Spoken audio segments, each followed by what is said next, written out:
Hello guys,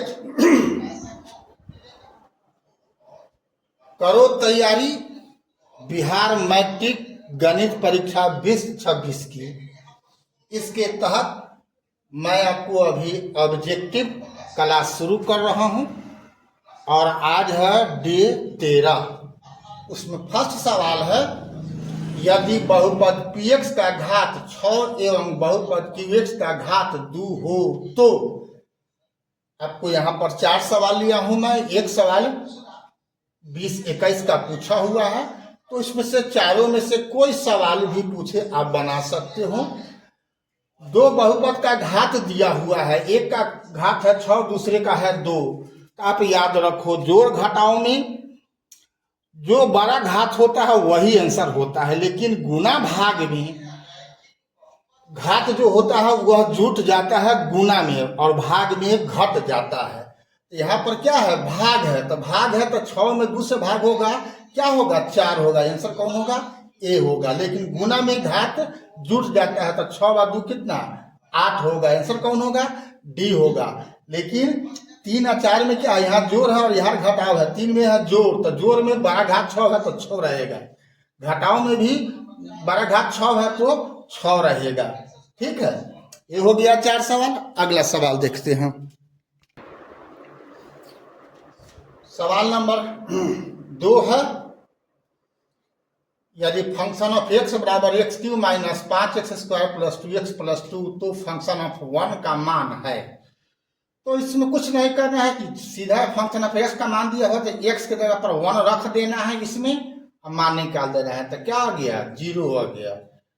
यानी यहाँ पर देख रहा है x³ है तो अब x की जगह पर 1 रख दिए, x² है तो x की जगह पर 1 रख दिए, x से सीधा तो 1 रख दिए। तो 1 का क्यू 1 होता है, 1 का वर्ग 1 होता है, तो 5 का 5 हो गया, 2 का 2 हो गया, प्लस 2 हो गया। तो 2 2 4 1 5 में से 5 घटेगा, 0 आंसर हो गया। आंसर कौन हुआ, ए हुआ। किसी बहुपद की घात होती है, पूर्ण संख्या होती है, याद रखना। 0 से लेकर के अनंत तक होगा, लेकिन पूर्ण संख्या 0 1 2 3 4 5 होता है। अगला सवाल देखते हैं। क्वेश्चन नंबर 4 है, यदि px बराबर 3x³ plus x² plus 2x+5 में qx बराबर x² प्लस 2x+1 से भाग दिया जाए तो भागफल क्या होगा। ये दोनों बहुपद है, तो देख रहे हो इसका घात 3 है, इसका घात 2 है, और भाग दोगे तो घात यहाँ पर 3 हो गया, इसका 2 हो गया। तो भाग में पावर घटता है, तो 3 में से 2 घटेगा, क्या होगा, 1 होगा। आंसर कोई बनाना नहीं है, कोई नियम आपको समझ में होनी चाहिए। इसका घात 3, इसका घात 2, तो 3 2 का अंतर क्या होगा, 1 होगा। यही आंसर हो जाएगा। क्वेश्चन नंबर 5 में है, यदि बहुपद gx बराबर 3x² माइनस 7x प्लस 2 तो g -1 का मान क्या होगा। तो जहां पर x यहाँ पर -1 भर देंगे तो क्या हो गया, यहाँ पर 3 + 7 + 2 यानी 7 × 10 = 2 12 हो गया। आंसर कौन हो गया, बी हो गया। अगला सवाल देखते हैं।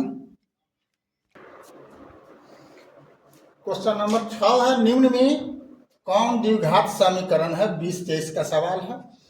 तो द्विघात समीकरण कौन है, ए है, बाकी सब गड़बड़ है।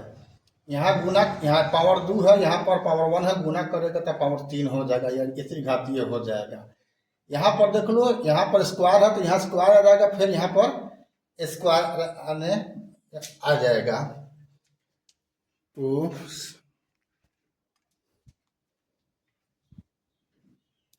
तो यहाँ पर सी होगा, ए नहीं होगा, क्योंकि यहाँ पर x का रूट हो गया तो यह अवास्तविक हो जाएगा। हालांकि समीकरण तो होगा, द्विघात में तो काउंट होगा ही, लेकिन अवास्तविक होगा, इसलिए इसमें सही आंसर कौन होगा, सी होगा।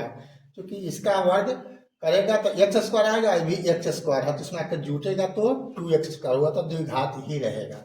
यहाँ पर रूट हो जाने से यह गलती हो गया है। ठीक है, अब आओ क्वेश्चन नंबर 7 और लास्ट है, यदि बहुपद px का एक शून्यक -4 हो तो कौन px का एक गुणनखंड होगा। तो माइनस में रहेगा तो x के रूप में है तो x प्लस में चला जाएगा, यानी x +4 होगा। अगर ये प्लस होता तो x -4 होता है आंसर। ठीक है, यहाँ माइनस है तो प्लस होगा, प्लस रहेगा तो माइनस होगा, तो यहाँ माइनस है इसलिए कौन होगा, आंसर ये होगा। अभी तक BKR कुशवाहा प्रोफाइल को आपने फेसबुक और इंस्टाग्राम पर फॉलो नहीं किया है तो फॉलो कर देना है, और यूट्यूब पर सब्सक्राइब नहीं किया है तो सब्सक्राइब कर देना है बेल दबा करके। फिर मिलते हैं हम ऐसे ऐसे महत्वपूर्ण सवालों को लेकर के। तब तक के लिए जय हिंद, जय जगत, जय भारत।